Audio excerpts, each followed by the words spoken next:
Shalom dan selamat sahabat bagi pemirsa dimanapun berada. Ya, hari ini kita ada saya King Endursiono, dan di sebelah saya ini ada Bapak Abraham Leoguna. Beliau adalah DSPM di NTT di Desa Oekam, ya, tepatnya di cabang Tuakena. Nah, saat ini saya akan mengajak Bapak Abraham Leoguna untuk bersaksi. Nah, di mana beliau punya banyak pengalaman dan pengalaman hidupnya dulu sebagai anggota gereja di gereja Gemit dan menjadi Kristen Advent. Nah, banyak sekali kisah hidupnya. Ya. Salam sama-sama Bapak Abraham. Shalom, selamat sahabat untuk kita semua di pagi hari Sabat ini. Ya. Nah, ini bagaimana kabarnya? Puji Tuhan, baik-baik saja. Oh, puji Tuhan, kita semua jadi semuanya sehat ya. Iya. Bersyukur. Bagaimana ceritanya Bapak Abraham ketika dulunya bisa percaya dan mau untuk ya jadi anggota gereja Advent? Ada dulu kan gereja yang saya tahu Gemit ini kan kuat ya, maksudnya kalau mau pindah agama itu sangat keras gitu kan, dan juga dari keluarga sendiri mungkin banyak sekali tantangan, penolakan. Itu bagaimana ceritanya? Oh iya, memang kalau dulu kami asal dari gereja Gemit, Protestan di Timur. Jadi kalau kita mau pindah agama dari Protestan ke gereja yang lain sangat sulit.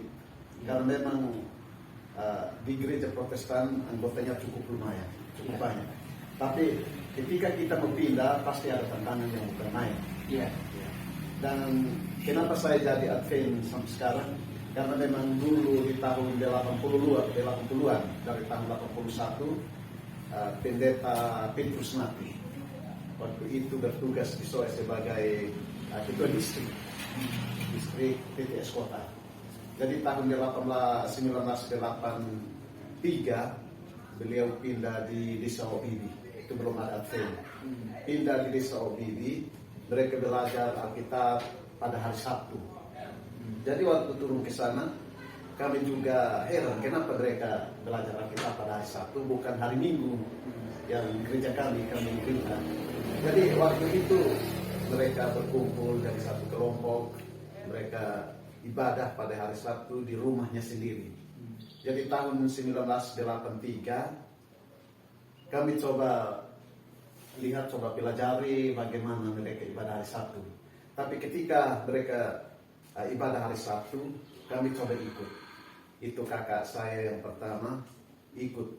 Setiap hari Sabtu ada pergi, tapi mereka belajar Alkitab. Lalu kalau dia kembali, kakak saya cerita bahwa kita belajar Alkitab di sana bagus, terbuka, lalu tidak tertutup begitu. Jadi dia cerita seperti ini, kami juga tertarik untuk pergi. Tapi waktu itu juga saya masih di SD. Lalu satu kali saya ikut tidak pergi ke sekolah. Kita pergi ikut belajar Alkitab di rumahnya pendeta Petrus mati, yang sekarang sudah pensiun. Anaknya pendeta Imas yang ada di daerah. Sebagai sekretaris eksekutif daerah Nusa Tenggara Timur. Jadi waktu itu saya pergi di gereja hari Sabtu, kami sampai di sana ibadah, kemudian belajar Alkitab, lalu pendeta khotbah juga. Khotbah tentang hari Sabat, kita bingung. Ini hari Sabat, katanya hari Sabat itu hari Sabtu, bukan hari Minggu. Jadi pertama saya ikut, lalu saya tidak pergi ke sekolah. Hari Senin saya pergi ke sekolah, saya dipukul oleh guru saya. Itu guru wali. Dia tanya sama saya, kenapa hari Sabtu tidak datang ke sekolah? Saya cuma diam-diam saja. Tapi hati saya, kalau bisa kembali lagi hari Sabtu supaya saya pergi. Berputar cepat supaya saya pergi. Begitu hari Sabat tiba lagi, saya pergi. Saya tidak ikut sekolah. Hari Senin saya dipanggil, ditanya, lalu dipukul lagi. Kenapa tidak datang di sekolah? Saya bilang saya pergi di gereja hari Sabtu. Dia bilang, hah? Hari Sabtu lagi? Terus saya dipukul, diancam begitu, tapi ingin sekali mau pergi lagi. Jadi sekalipun saya dipukul, dilarang seperti itu, tapi setiap hari Sabtu saya pergi. Berarti perjalanan iman dari Bapak Abdul luar biasa. Jadi banyak sekali ini ya tantangannya. Itu dari yang pukul ini siapa? Guru. Oh, guru. Guru wali kelas. Oh, sampai Pak Guru ini pukul juga. Kalau tapi dari orang tua bagaimana? Dari orang tua juga mereka ingin sekali untuk ikut. Oh, malah orang tua yang dukung juga. Iya, semua dukung. Jadi ketika kakak saya ikut lalu dibaptis, kami juga ikut. Kami juga ikut masuk, kami gereja. Kemudian saya punya mama juga baptis, tapi bapak belum. Kakak semua juga sudah baptis. Jadi kita sudah masuk gereja itu. Di tahun 1984 sudah mulai orang tua kita dipanggil di kantor desa, kemudian ditanya oleh majelis sama pendeta, lalu dipukul dan lain sebagainya. Jadi tahun 1984-85 saya ujian SD.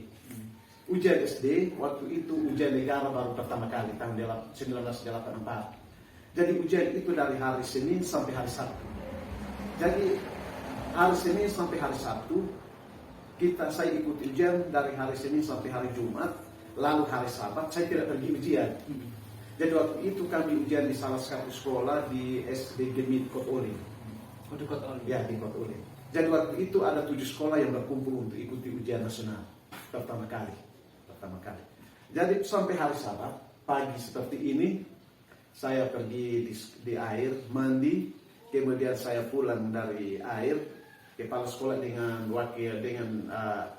guru wali. Mereka katakan sama saya, ini hari harus ikut ujian karena ujian terakhir. Menentukan lulus atau tidak lulus, ini ujian terakhir. Jadi saya bilang baik. Lalu saya boleh pakai pakaian sekolah merah putih. Lalu saya punya ini buku-buku. Saya lihat kepala sekolah ada berdiri di depan pintu. Lalu dia suruh terus cepat sudah pergi ke sekolah karena sudah jam. Lalu apa yang saya buat? Tapi hati saya sedih. Saya harus pergi di gereja. Lalu saya membuat karmana. Saya lihat ada jendela di samping kamar kita ada terbuka. Saya mulai ambil saya punya piring, teriuk, kuali, isi di dalam karung. Kemudian saya kasih keluar dari jendela. Maksudnya supaya saya keluar dari depan pintu, di depan supaya saya pulang. Saya mengikuti kebaktian di gereja hari Sabtu. Jadi waktu itu saya pakaian sekolah, baju dengan celana merah putih.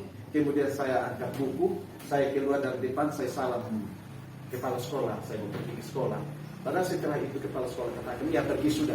Ini hari ikut ujian karena kamu mau pergi ke sekolah, bukan kamu nanti naik terang-terang di sorga. Saya bilang, iya baik. Kemudian saya putar sebelah, saya datang angkat itu karung dengan isi, saya punya piring, kuali sama teriuk. Saya datang sudah di gereja, saya tidak pergi di sekolah. Jadi mereka masuk ujian, saya dicek di sana, saya tidak ada. Jadi saya datang ikut kebaktian hari Sabat di gereja. Saya datang sampai di gereja, pendeta nanti lagi mengajar sekolah Sabat. Saya baru muncul dari sana kira-kira 5 meter gitu. Pendeta nanti lihat sama saya, dia bilang, oh itu Abraham datang. Nah waktu itu kami 2 orang, anak pendeta dengan saya, tapi anak pendeta diizinkan, lalu saya tidak, karena memang saya anak petani. Ya, jadi tidak diizinkan kalau pendeta punya anak, karena dia anak pendeta. Jadi diizinkan dia pulang ke kebaktian, saya tidak. Tapi hari Sabat saya datang, akhirnya ikuti kebaktian, sampai selesai kebaktian, ujian pun sudah selesai. Jadi teman-teman saya yang ikut ujian, mereka pulang, kemudian sehingga kasih tahu di gereja bahwa kalian berdua sudah dicoret dari sekolah, tidak lagi ikut ujian dan tidak lulus. Kami katakan tidak apa-apalah. Ini kita datang ibadah, kita pun tidak lulus juga, Tuhan tahu. Nah, waktu itu sudah selesai ujian, memang kami tidak diminta untuk susulan begitu. Kami hanya berdoa saja, kemudian menjelang 2 minggu begitu untuk pengumuman, tahu-tahu kami berdua yang tidak ikut ujian, ini kami lulus. Satu-satunya yang juara 1 untuk sekolah, 7 sekolah itu adalah saya sendiri juara 1, lalu Yunadab nanti yang ada di Bandung sekarang juara 2 untuk 7 sekolah waktu itu. Jadi kami tidak ikut ujian hari Sabat, tapi ada orang yang isi kasih kami nilai, kemudian kami lulus murni. Iya, Iya. tapi kami tidak berhenti untuk berdoa. Iya, iya. Tidak berhenti untuk berdoa. Dan kita sudah tahu bahwa ini adalah kebenaran. Entah mau rancang bagaimanapun, kami harus pertahankan kebenaran ini. Ya. Teman, waktu pertama kali beribadah ini Bapak Abraham ada ibadah di gereja mana? Di gereja Advent, masih Advent hari ke-7, jemaat OBB.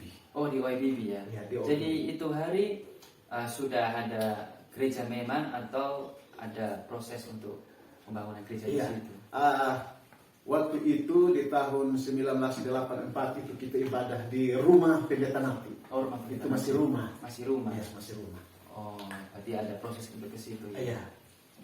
Saya pikir sudah ada DP bangunan. Wah, ini luar biasa sekali. Saya dengar juga ini kan sementara TSPM di Desa WEK. Nah, saya pernah dengar Bapak jadi TSPM di Sumba. Iya, benar.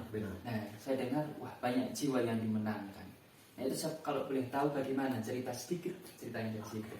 Jadi waktu itu pendeta Soleman Lokuna ditempatkan di Sumba Timur, Oh, iya. Wengapu. Kemudian saya ditelepon oleh pendeta, katanya kalau ini Abah mau datang bantu saya di sini, TSPM di sini. Iya. Jadi waktu itu juga saya bergumul. Iya. Aduh, ini jauh juga kalau dari saya dari sini ke sana. Tapi hati saya seperti ada yang mendorong, pergi. Iya. Iya. Lalu waktu itu saya pergi. Iya. Saya pergi sampai di kota Wengapu di Sumba Timur. Kemudian 1 minggu di rumah pendeta.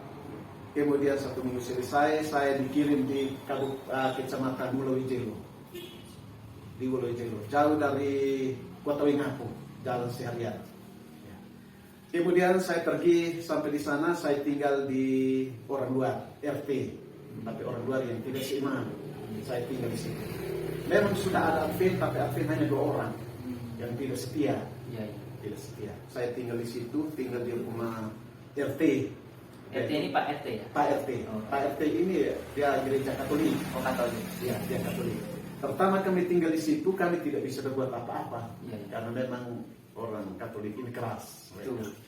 Jadi 1 minggu kami hanya berdoa saja. 1 minggu kemudian saya boleh ambil Alkitab saya, buka, baca-baca. Kemudian kepala rumah tangga ini Bapak RT ini, Pak RT ini, dia bilang sama saya, di sini juga ada Alkitab, tapi kita tidak diperkenankan untuk membaca Alkitab, kecuali kita punya pasir begitu, membaca Alkitab. Lalu saya katakan boleh ambil Alkitab, boleh saya lihat. Lalu dia ambil Alkitab. Waktu itu kita buka baca-baca, dia katakan Alkitab ini sama dengan Alkitab kan. Saya bilang Alkitab sama, tidak berbeda Alkitab. Kemudian kami baca Alkitab, 1 minggu kemudian kita buka Alkitab kita, baca Keluaran 20 ayat 8, kemudian Matius pasal 28 ayat 1. Baca itu kemudian 1 minggu, saya katakan di sini ada 2 ayat. Tentu ayat-ayat ini berbeda.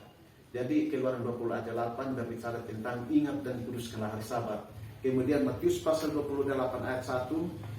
Kemudian daripada itu Matius 28 ayat 1, minggu hari yang pertama. Lalu saya berikan pertanyaan kepada mereka di rumah tangga ini, tuan rumah ini. Saya katakan kita baca 2 ayat ini, 2 pasal ini. Kalau ada pertanyaan atau ada yang mau berbicara silahkan nanti.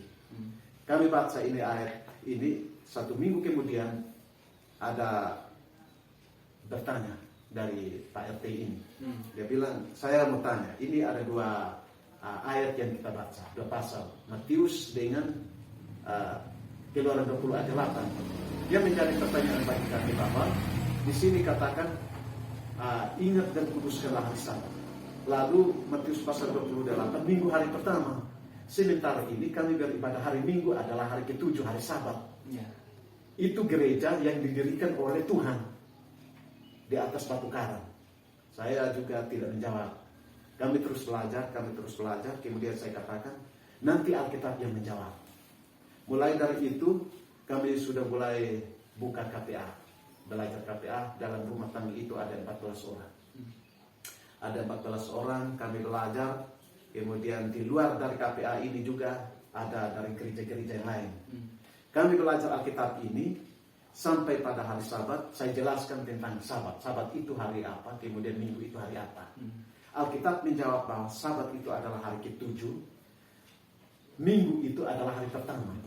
Kami bahas, kemudian belajar seterusnya. 14 orang ini meyakinkan bahwa ini adalah kebenaran. Mereka juga mengambil keputusan siap untuk dibaptis. Tapi waktu itu mereka sudah ambil keputusan untuk dibaptis, tapi masih ada halangan. Halangan ini, keluarga ini ada piara babi 5 ekor. Iya, piara babi sampai 5. Lalu mereka katakan bahwa kami mau baptis, tapi kami masih ada halangan karena babi-babi ini. Karena kami sudah belajar tentang babi juga, kesehatan. Jadi babi adalah haram. Iya, babi adalah haram. Kemudian dia katakan, bagaimana kalau kakak orang doakan kita supaya ada orang datang beli babi.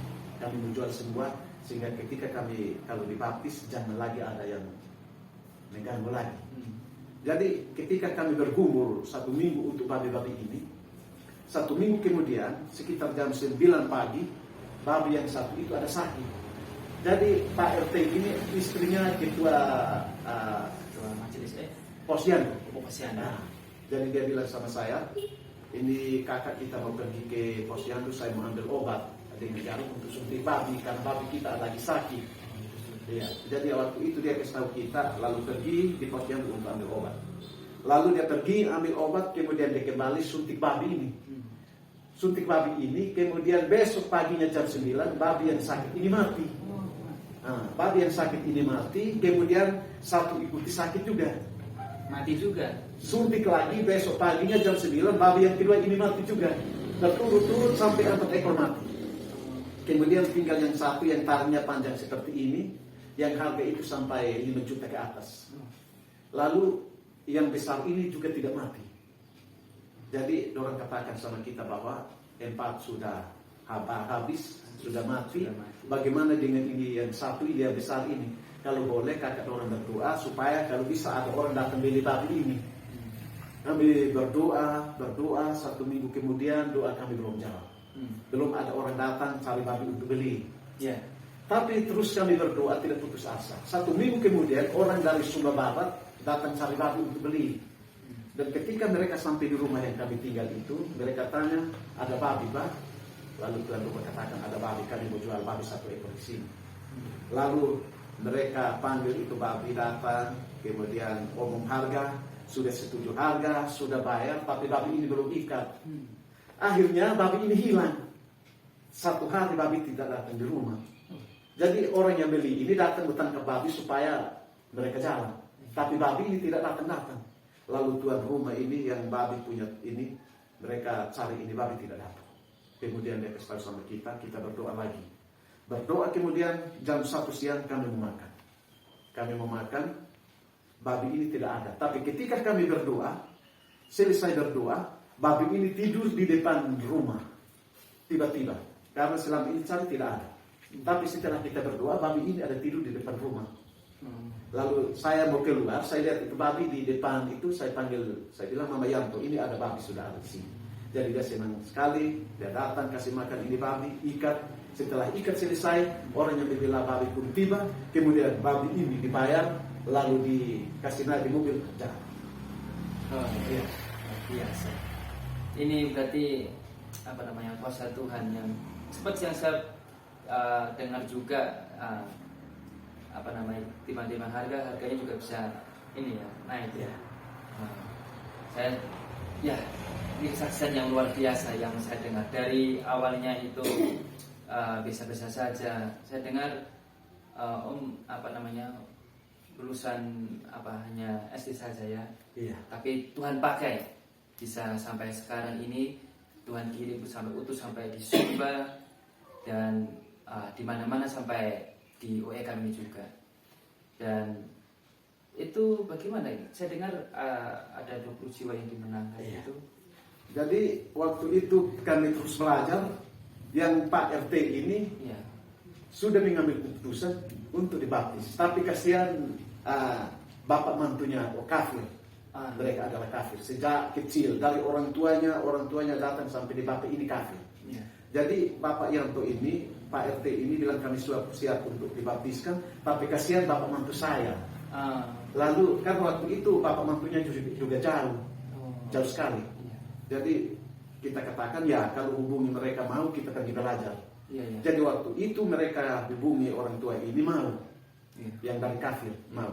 Akhirnya kami datang kasih belajar mereka dan belajar terakhir mereka juga ambil keputusan untuk dibaptiskan. Jadi sudah 14 orang. Sudah 14 orang siap untuk dibaptis, belum tambah yang lain yang di luar dari itu orang kafir, ada yang dari gereja ini Sidang Jemaat Allah, ada juga dari ini Bethel, ada juga dari gereja itu Kema Injil. Jadi 14 orang sudah siap untuk dibaptis, tambah yang lain 6 orang, terakhir 20 orang yang dibaptis. Dalam waktu 3 minggu. 3 minggu. Ya, 3 minggu. Luar biasa. Ini sebenarnya ceritanya sangat panjang dan ya, saya mendengarnya itu sampai ya tercengang sendiri. Berulang kali saya mendengar kesaksian yang disampaikan oleh Bapak Abraham ini. Jadi luar biasa sekali pelayanan beliau. Dari awalnya pergumulan untuk memasuki sebagai anggota gereja Gemit, kemudian ke gereja Advent dan kemudian ada panggilan.